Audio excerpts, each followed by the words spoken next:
Welcome, everyone.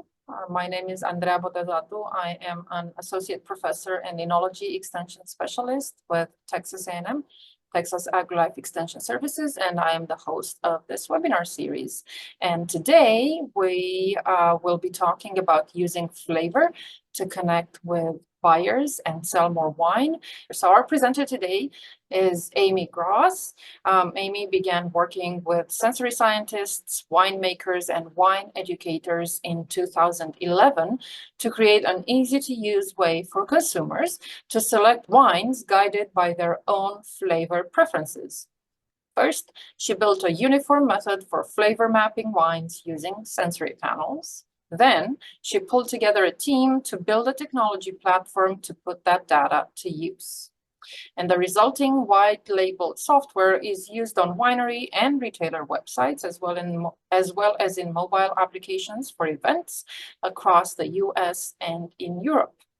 Her insights and achievements in wine and AI, artificial intelligence, have been covered in the New York Times, Fortune, CNN, and Meininger's Wine Business International, amongst others.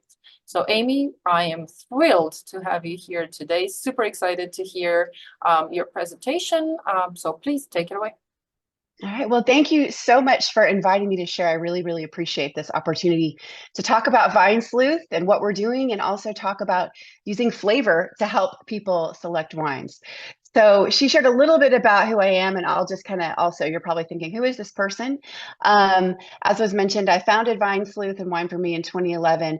But the reason why I founded it was because I had been a consumer and I enjoyed wine, but I found it very frustrating that you're spending, whether it's 20, 70, 120 or more on a bottle of wine, not knowing if you're going to like it or not. And I felt like there had to be a way to help consumers like myself find wines that they knew they were going to enjoy, so it wasn't so much of a gamble.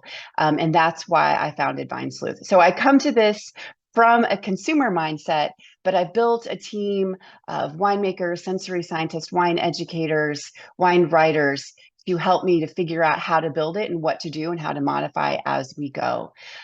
Since then, now I've consulted with IBM on how to guide their team in selling AI in retail, because I want to make sure that people are actually using it. It's not so great if you sell a product that people aren't using. So I help them with their training.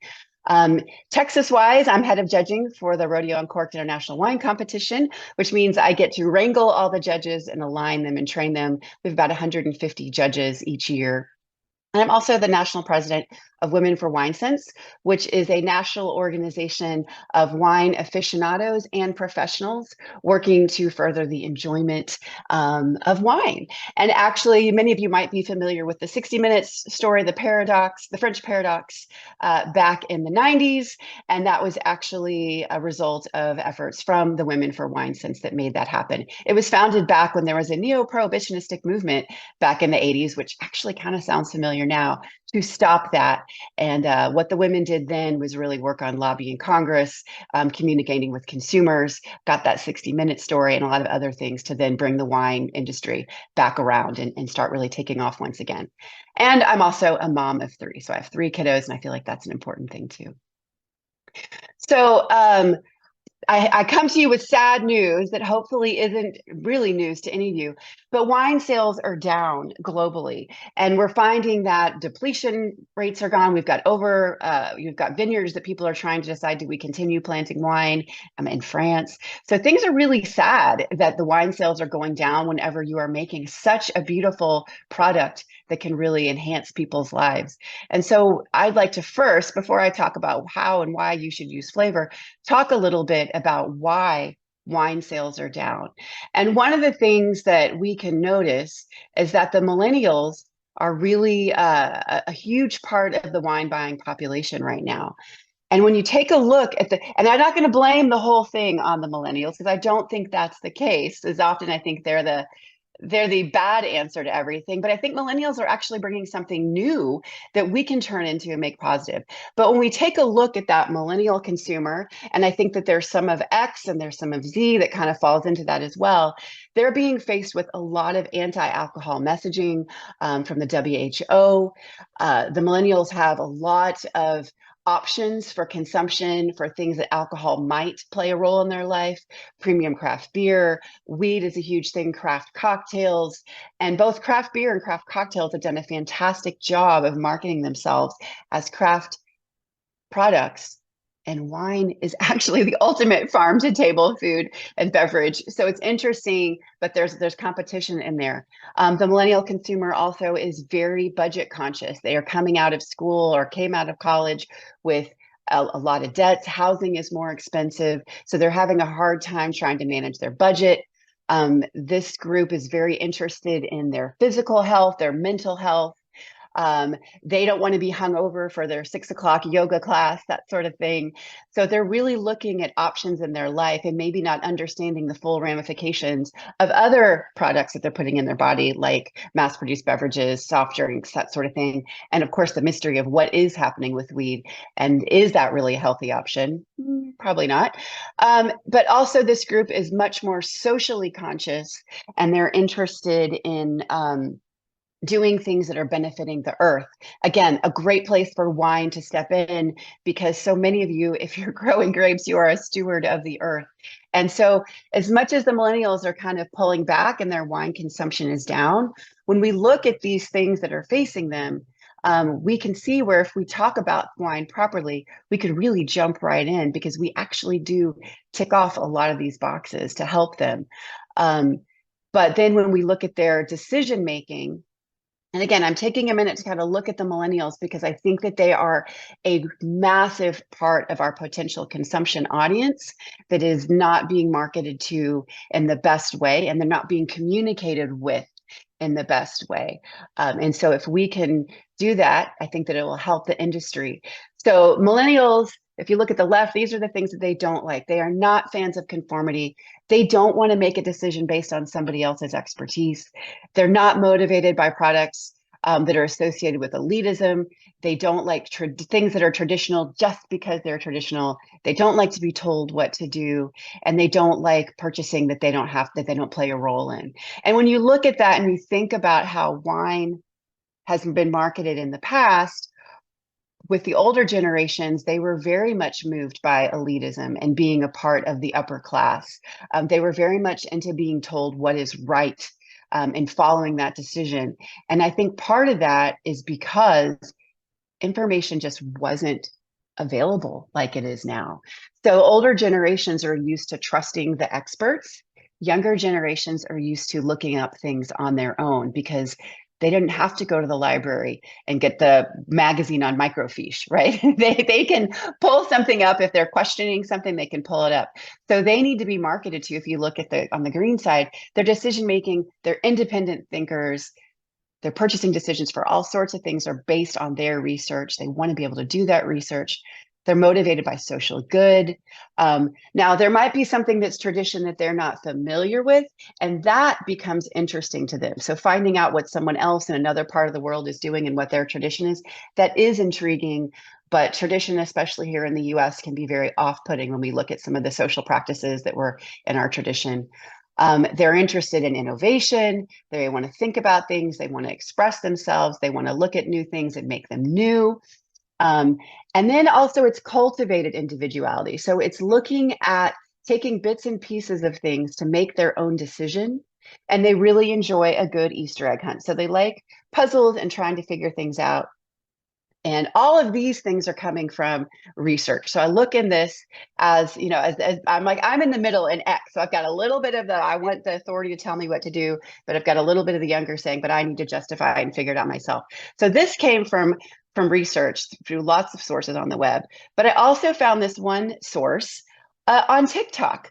So Confidence Uncorked. And I would encourage you, write this down, Confidence Uncorked. You want to check out her Instagram stream, and you want to check out her TikTok stream. She posted in December something about what is going on. Why is wine consumption down? Why is that? And she just said, hey, if you're Gen Z, Gen X, or a millennial, and you're choosing not to drink wine ever or in any situation, why?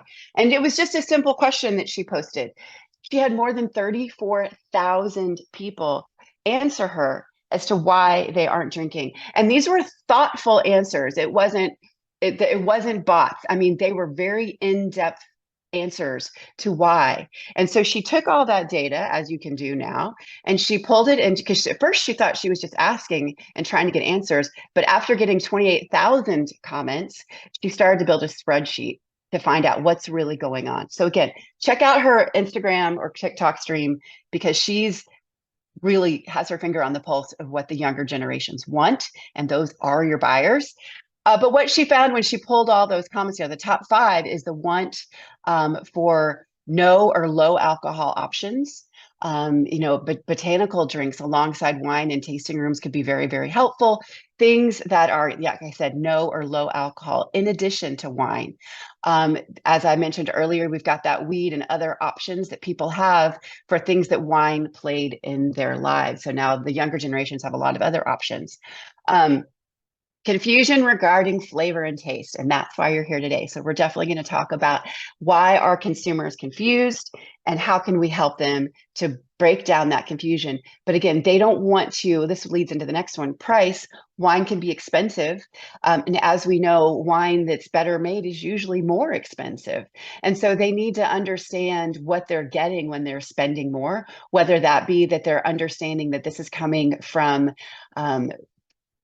the earth, that is well cared for, that your wine is practicing earth responsible growing habits, and what you're doing with the wine, that how you're adding things, not adding things, but explaining that how price really goes into wine. And then when you do get more, is it getting a better wine? Is it not? But again, if we could help them understand the flavor, the taste of the wine, what they're getting in that bottle, that will help them unlock that purchase and make it, because they are spending money on things that they want to spend money on, but they just have a lot of choices to do that.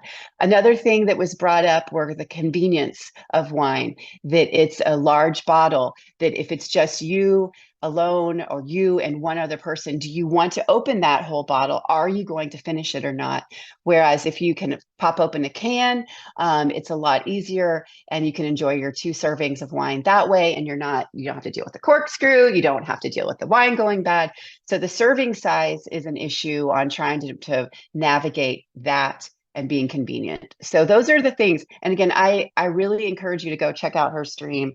She is in Sonoma. She's from Texas. So, I love her for that. All right. So what we can do, though, is I can really talk to you about flavor. And I am building products with Wine America and other organizations to help kind of the other things.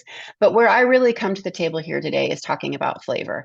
And this photo of a winemaker's daughter-in-law who was drinking the Underwood out of a can with a straw, to me just says so much, because this is how so many young people are enjoying wine. But yet, as I hope you and I all know, drinking out of a can, you so much miss the aroma of wine. And now when she adds a straw to it, she's really not getting the full flavor of the wine. So whenever Peter saw her drinking this way, she thought, oh, I need to use this. And I feel the same way. We need to really find a way to convey to our consumers that our wine is delicious.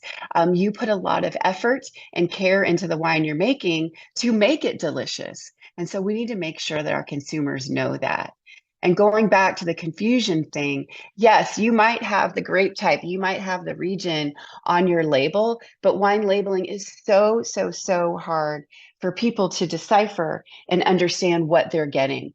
Yes, climates indicate it, but we don't want to make our consumers have to study to enjoy your wine. We want it to be an easy no-brainer. This is the wine I'm going to enjoy. This is the wine I'm going to love. Let me get a case of that, or a case of these, with these 3 and these 3 and these 3, and be confident in their purchase, no matter what the price is that they're spending.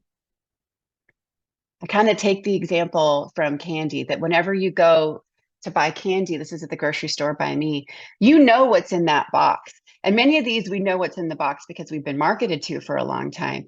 But then if you take a look at this, and you can see chocolate has brown, mint has green, fruit has all the rainbowy colors. How raspberry became blue, I don't know. But everybody, because raspberries are not blue. But when you go to buy candy, it's very, very clear what you're buying.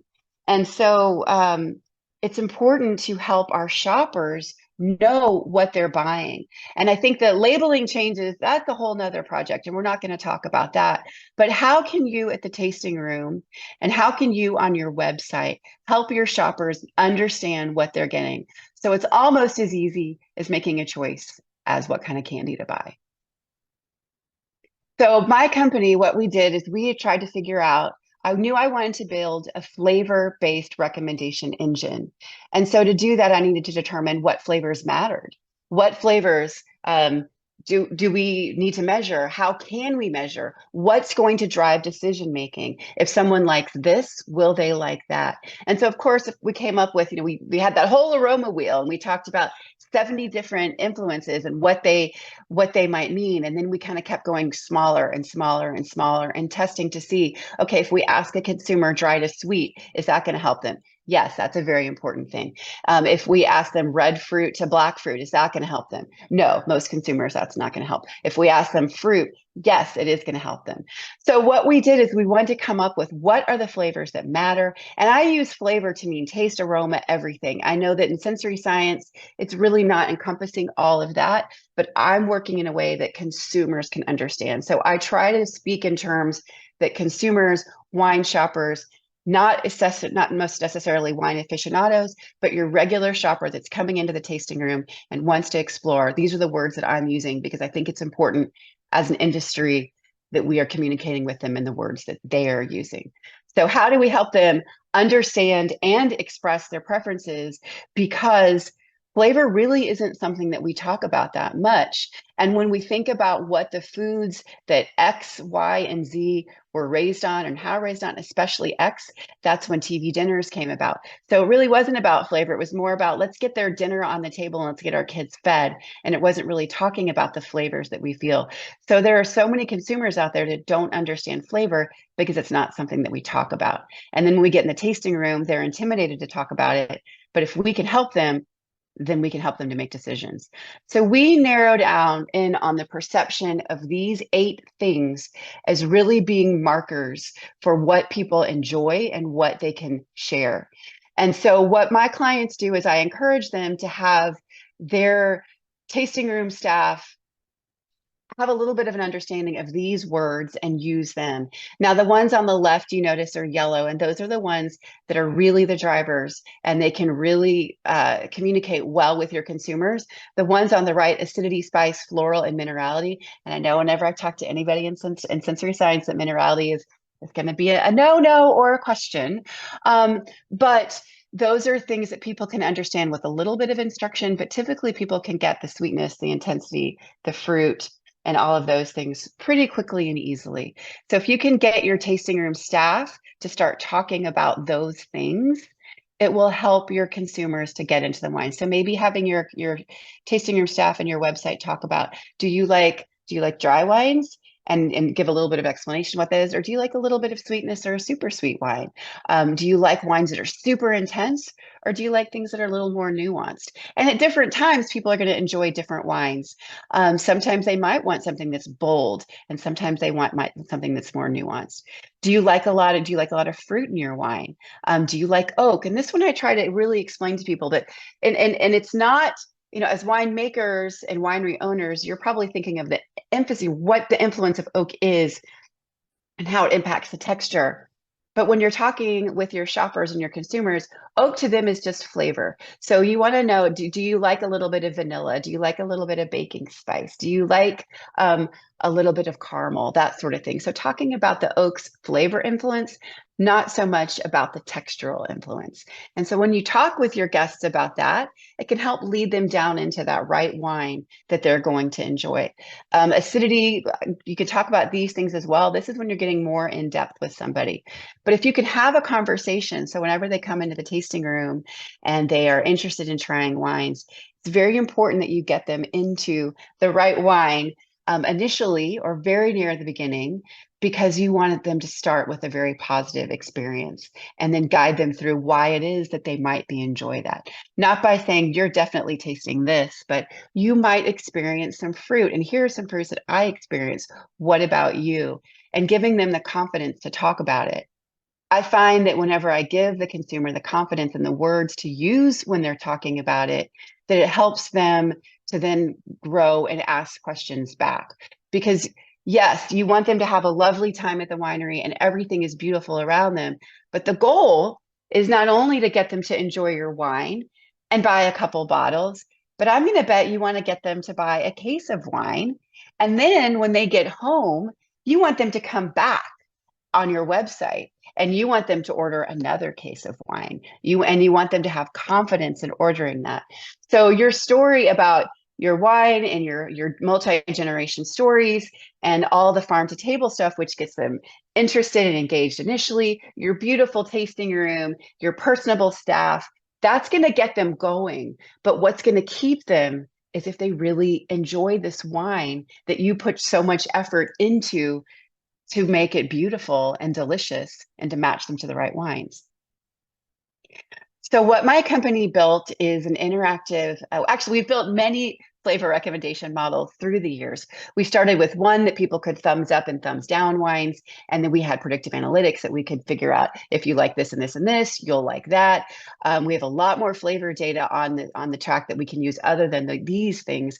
But what we found is that making it simple and immediate is what was really helping the consumers. So this is our white labeled product that Lakewood Vineyards and the Finger Lakes uses. They have a lot of Rieslings, clearly because they're in the Finger Lakes. And so helping people decide between which Riesling is right for them is a big challenge. They have a lot of guests that come into the wine region that may not be familiar with Riesling, and they might think, oh, Riesling is sweet.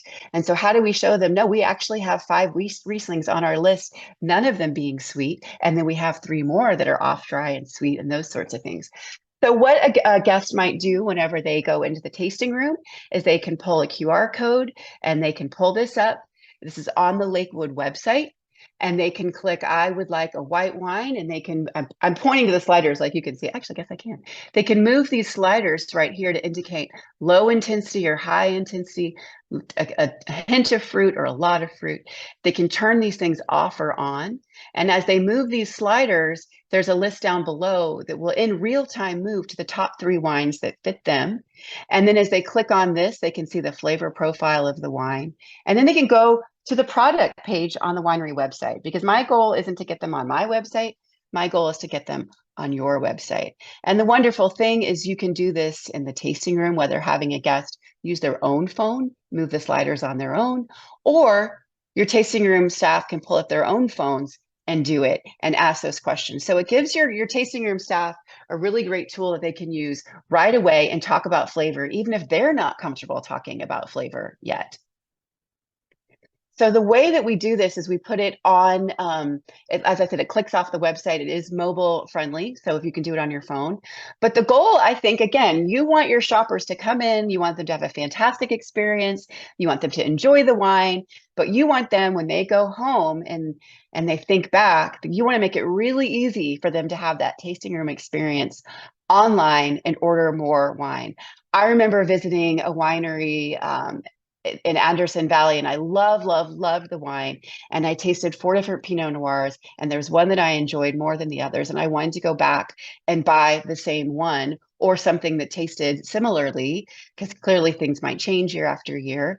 And I went to her website and I couldn't figure out which one it was. And I loved this woman. I love the winery. I love my experience. But I kept going to her site and thinking, oh gosh, which Pinot is it? And this is somebody who works in the industry, and I didn't want to risk spending $90 on a bottle that I wasn't going to enjoy, but I was sure ready to buy 6 bottles of $90 that I would enjoy. And so I kept thinking, I wish that she had my tool on her website. And that's a lost opportunity that I didn't buy wine from her for quite some time until I could determine the flavor profile, because I don't want to waste my money. So this is a Texas winery, Bingham Family Vineyards. We're on their website. If you visit their website, you can see when you scroll down, shop our wines. This will take you to their products, shop our wines by flavor. When you tap that, it will take you to this flavor tool. This opens up in another tab online, and you can here move the sliders. You can choose, I'd like a red wine. I'd like it somewhat intense, a little bit of fruit. I really want spice to be driving the bus though. And you can move these. And then in this side, it gives you the top 3. and then you can tap on Learn More. Whenever you tap on Learn More, it takes you right to the product page. So you know what? Someone can take a look at that product page. They could add it to their cart and buy the wine. But again, they can learn here. So I wanted to make it super easy for the consumer that they can get right in. I didn't want to make it so that the wineries had to update a bunch of different things. I wanted to keep them on the winery website. I wanted to make it so the consumer can change their minds about what flavors they like, because sometimes you want something more nuanced and sometimes you want something that's more intense. So I wanted to get back to the winery, not my product, so you could, tell your story. So I'm putting this back up so you can just kind of take a look, because a lot of people want to see what it is, why it is, how it works. And like I said, these flavor principles that we use, we came up with them through years of research. I've been working on this since 2011. The first product launched in 2014. We've been refining and tweaking since then to make it easier and easier for consumers. Each of these radio buttons, someone can turn them off or on. They initially start with the ones that were on the right on. But what we found when we were running tests in Fox Run, also in the Finger Lakes, to have everything on was way too intimidating for people. It gave them too many options. So you can turn something on. If you don't know what spice means, you can tap this little I button and it will explain to you what it means. What does floral mean? What does acidity mean? So they understand what it is. So it's a great training tool, both for your shoppers and probably even your staff too, because they can start to understand what those mean. All right, I'm going to go through, and then if you've got questions, I'm hoping that there are questions popping up, and I will go back and I promise I will answer as many of them as we can. And I'll also share my email address so you can ask those. So how easy is it to get started with my technology? I wanted to make sure that I was building something that everybody could really use. So here's what we do. First, your wines need to be flavor mapped. So yeah, where does the flavor data come in? I bet that's probably a question already in the chat. The flavor data does not come from your tech sheets. It does not come from scraping the internet. It comes from either my team coming and tasting the wines. So we don't use chemical analysis. We found that we can get a much better reading on consumer perception when we taste. So I have a team that can flavor map your wines for you for a fee, of course, or we can teach you how to do it. And that's what we're finding, that a lot of our wineries are much more comfortable if we teach them how to flavor map their own wines. And that way you can add as many wines as you want, as quickly as you want. So as soon as a wine is ready to be flavor mapped, you flavor map it. You put the data in a simple spreadsheet. We make it super easy. You don't have to learn new technology. And then you give us links to your product pages in that same simple spreadsheet. And then we give you a link to your white label tool, which is a link to, whoops, and I just lost my screen. It takes you to this tool, which will pop up next to your website. And that link can be embedded as a button on your site. It can be an email that you're sending out. So if you send emails to your shoppers, you can give them a link to that directly, which take them straight to the flavor tool, and then that takes them right into your website. You can post links on social media. If you can put a link in something, if you can make a hyperlink, you can install this. It's that easy. You don't even, and you might need help on making a button. You can also make a QR code for your tasting room so that your guests can pull it up and do it on their phones. As you have new wines, you would update the spreadsheet by adding those wines and then a link to their product page. It's as simple as that. We made it really easy. So you're in charge of the data if you want to be. You're in charge of what's on, what's off, and how it works from there. So when you have this, it helps your staff be much better educated. When your staff is better educated, you have better customer service. Your team will fully understand the wine's flavor profiles. So it's wonderful that they can talk about the story of your winery. But again, we want to make sure we get your shoppers into the wines that they're going to enjoy. And this way your staff can talk about flavor more confidently. It helps them to use a standard terminology for flavors that's unintimidating. Yes, when you want to go more in depth, go for it. Let that shopper tell you that they want to talk about more in-depth things. That's great. But we want to make sure that you've got a standard terminology that everybody can understand and work with. And also, it introduces your shoppers to your website so that they know that your website is there and they know how to use it. And it's simply by starting with that flavor profiling tool and then getting them onto your website and showing them in the tasting room that they want to do that. So again, my goal is to get them to use, there's another one of my clients in California. My goal is to get them to use the tool, to then buy a case of wine, have it shipped to their house, and then go back and use the tool, because you're going to have different wines as it comes out. So whenever you're launching a new vintage, you can say, hey, our new vintage is out. We have found that these wines are beautiful and we enjoy them. Go use our flavor tool and see what you're going to like the most and do that. One of the things that we're finding across all industries is that if you can increase your customer retention by 5%, your profits increase 25 to 95%. So it's wonderful that you had them come in that tasting room the first time. Again, my goal is to help you increase your profits 25 to 95% by helping them to come back and back again. And wine clubs can do that. But at some point, they're going to say, I want to try something new. You want to make sure that the wine that they're getting is what they want. And so the wine clubs might get them something to keep them going, but you want to make sure that they are coming back and they're trying things again and again. And maybe I noticed that several wineries are moving to self-pick wine clubs, that the club is you get 6 bottles or a case. We set you up with this initial 12, but you can change it out. And this will help your shoppers get what they want so that they can come back and do it again and again. I don't know how many of you have seen this New Yorker postcard, but so often I get this. I don't remember the name, but it had a taste that I like. And so if we can help people shop their wines by taste so that they can find the wines that they like, then that helps them. So I am going to now open it up to questions. I'm happy to answer anything, and then I have a couple more things to share if we need, but I just wanted to stop and let me know, are there any questions that are coming through? I don't see any questions right now, Amy. Thank you. I have a question for you. Sure. Yeah. Does this tool exclude wine based on negative preferences? So, for example, in my case, I don't want a wine that has bread in it. And I know that some wines might have bread in it as an expression of style. Is that something that it could do, or does it matter, or maybe it doesn't matter at all? We don't, Brett is not one of the ones that we include. I'm going to go back and show this screen again. If you look at the sliders, you can say, I want low or no would be over here. And the consumer can put their, on your phone, you put your finger on the dot and you scroll it one way or the other so that they can actually then see that interactive menu. So if you know that you don't want any oak in your wine, for example, you could put oak all the way to the left, and then that would be low or no oak. And then whenever you look over here to see what your top picks are, it would show you what that flavor profile is in that wine. So yeah, we don't have, Brett is not on there. Cat pee is not on there. There are things that are definitely not on there, but these are the things that we can do to kind of get them into the top 3, and then they can go in. So in terms of negative preferences, you would just move the slider all the way to the left for no or low, and all the way to the right for high or bold or lots, that sort of thing. A lot of people ask, and I'm just going to go ahead.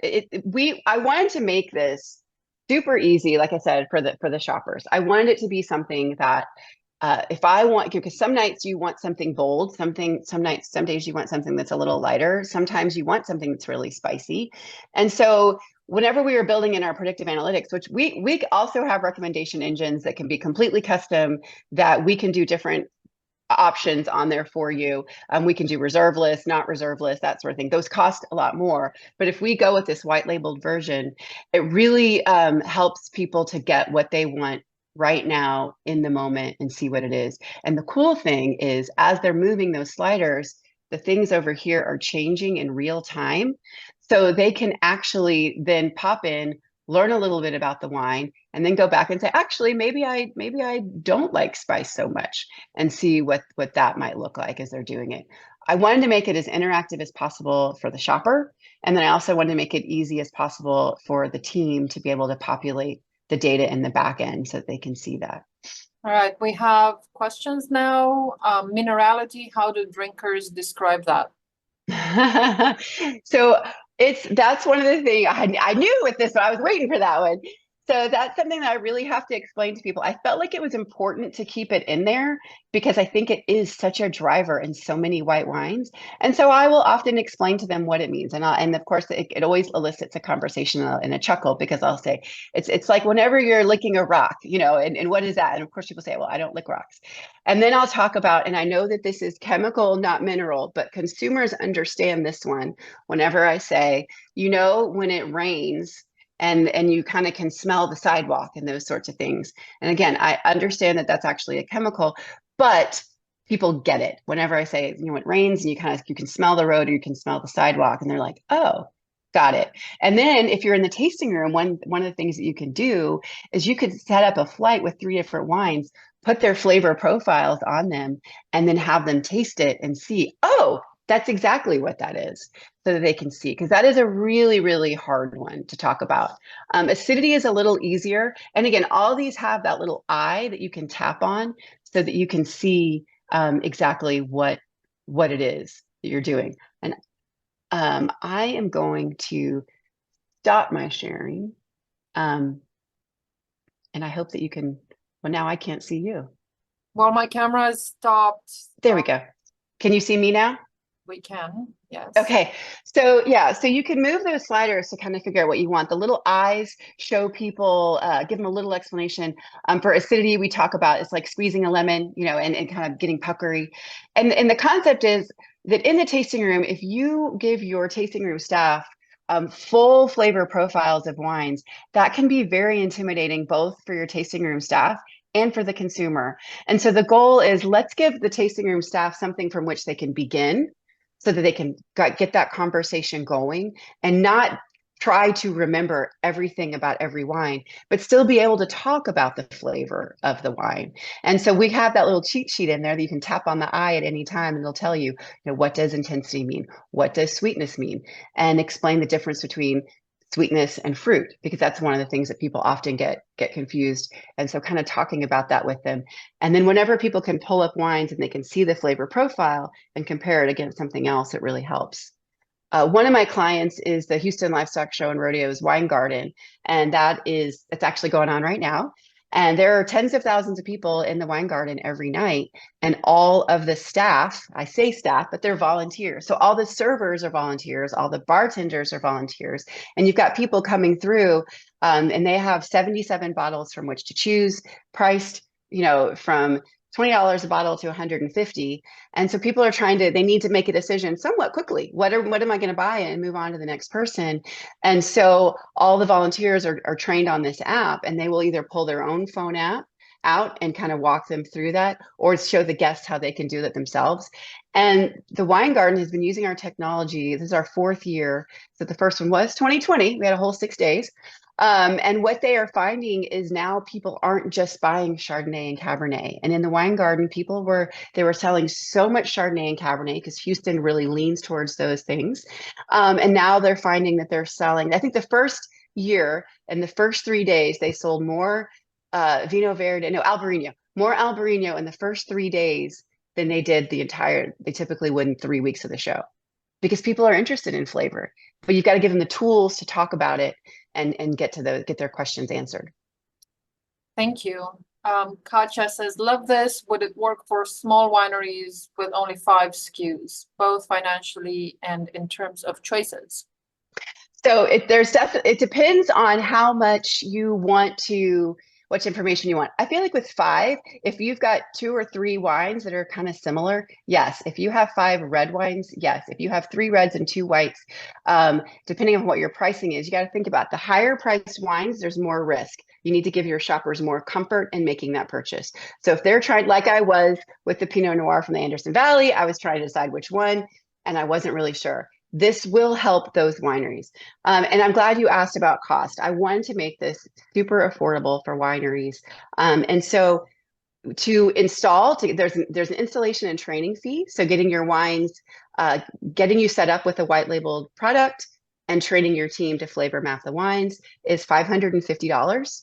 I am running a special for the webinar. So through March 29th, I'll take $200 off of that. So it would be $350 to get you set up. And then beyond that, it's only $250 a month. So if you think about how many more bottles you can sell, if you're investing in that, I think it's definitely affordable for wineries. It's a lot more affordable than other options out there, especially when you consider you're bringing people back. 5 SKUs, I think if you have people that are trying to decide between wines and they're stuck in analysis paralysis and they can't figure it out, I think if you can help sell a couple more bottles with that, I think it does make a difference.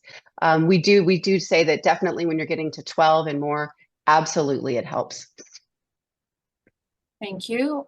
We have a comment. Seems like Brett would be under spice intensity, probably, but it's not. In my experience, and in my experience with Texas wines, it's not just that. So, and a lot of old world wines as well. So I love that comment because I can hear Peter Bell, who's on my team. I can hear these winemakers that I work with because we just flavor mapped the wines for the rodeo, and they're like, well, where do we put this? I'm like, gentlemen, I appreciate you as a winemaker. Think that is a really, really important thing. But really, if we can get them based on these things into the wines, it'll be okay. And by the way, if you have Brett mentioned on your website, right, you can put anything you want on that product page and you can talk about that there. We're trying to get them started. So it is funny because we always have the debate of where does this fit into spice or does that not fit into spice? So I try to, on the app, explain that spice is, green peppers and red pepper and black pepper, what the typical consumer, not your sensory scientist, not your winemaker, is going to think about these things. I'm trying to help you guys chat with the regular peeps so they can see what a regular peep you are too. Abby asks, can wineries choose to add more descriptors than what you include? If they want to add more descriptors than what we include, we would have to build a custom solution for them. So we can definitely build a custom solution with more characteristics, but we'd have to figure out exactly what you want. And then yes, we can definitely make that happen. That would be a higher installation, and an initial fee, but then it would still remain at the $250 a month. Thank you. Marianne says, looks like a great tool. What is the pricing? I think you already touched on that. Is there anything you'd like to add to what you already said? Yeah, like I said, I really wanted to make this affordable, but also cover my costs. I'm not not a huge company. And we've been building this for years and years and years to try to make it easy. So 550 if we train you how to flavor map your wines. If I need to come to the winery and do it in person, that's going to be a different fee. But if we can do it virtually, which we can, it's 550 for the training and the initial installation of the white labeled app. And then it's $250 a month. And like I said, for those on the webinar, we're offering, and just email me and I will get you hooked up with that. It would be $200 off the installation fee. So that would take it down to $350. And does that come into a yearly contract, or how does it work from month to month? Yeah, so it's an annual contract that's renewable at the same rate. If you want to add in features, we can talk about adding in features, and that would be a completely different thing. Yeah, annual contract that's renewable annually at $250. Thank you. Andrew asks, how do grape types figure in your app? I'm so glad you asked that question. I love it.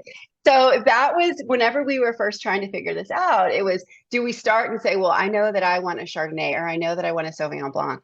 And what we found is that people really, they might know those names, but even Chardonnays have such a wide swath of flavor. Sauvignon Blanc, such a wide swath. Riesling, I mean, all these grapes can taste so very different from wine to wine.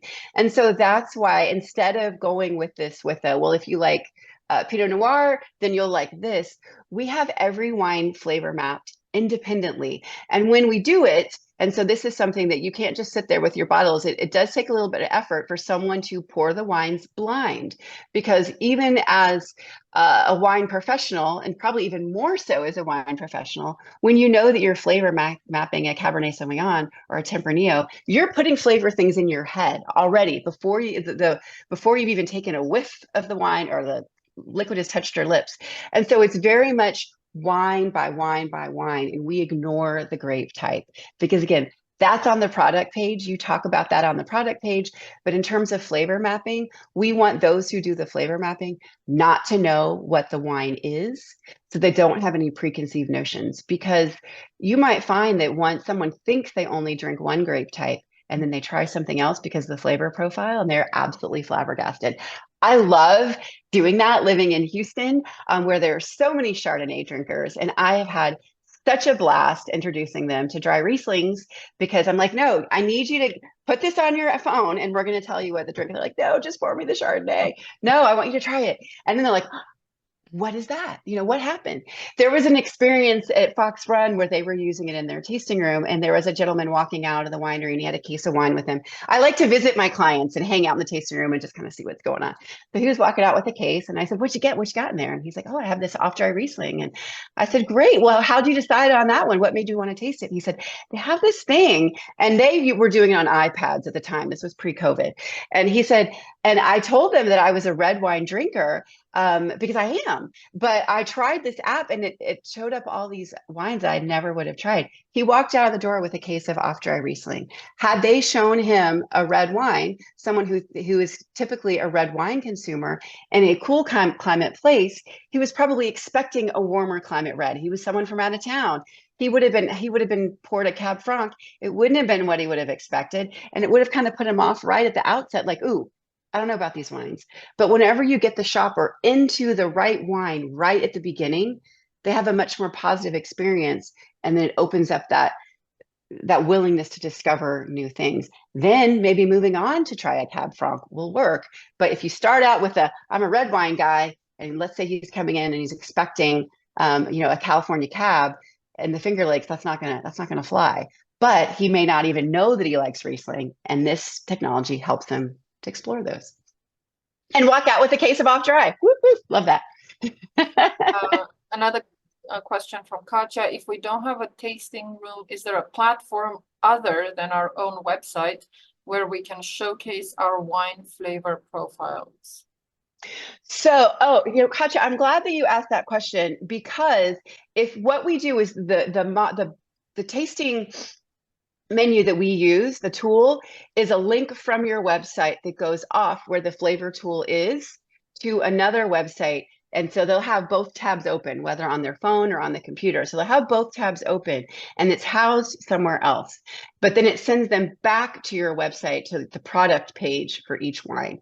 So if you want to showcase your wines in a completely different position and you don't want to send them back to your product pages, we can talk to you about building something with that.